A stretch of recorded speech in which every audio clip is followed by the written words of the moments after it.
காலம் பேசாது, ஆனால் காத்திருந்து பதில் சொல்லும்.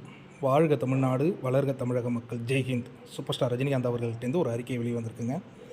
தவேகா கட்சியின் தலைமை பொறுப்பில் இருக்கும் திரு ஆதவ் அர்ஜுனா அவர்கள் சமீபத்தில் என்னை பற்றி உண்மைக்கு மாறான ஒரு கருத்தை தெரிவித்திருந்தார். அதான் கூட்டிகிட்டு பார்க்க வேண்டிய ஒரு விஷயம். அதாவது உண்மைக்கு புறம்பானது, அதாவது ரஜினிகாந்தை பயமுறுத்திட்டாங்க அப்படிங்கிறது உண்மைக்கு புறம்பான ஒரு தகவல். அதை அவர் பதிவு பண்ண உடனே நம்மெல்லாம் கொதித்து எழுந்தோம்.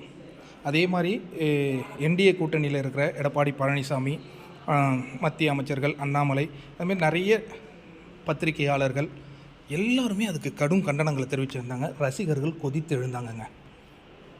எங்கள் தலைவரை பற்றி ஒரு உண்மைக்கு புறம்பான ஒரு விஷயத்தை இவர் பேசுகிறார் அப்படின்னா அந்த கட்சி தமிழக வெற்றி கழகத்தை நாங்கள் தோற்கடிப்போம் அப்படின்னு ஒரு முடிவு எடுத்தாங்க.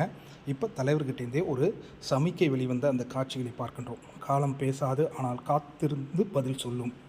இதுதாங்க இனி இந்த அரசியலுக்கான ட்ரேட்மார்க் மந்திரமே.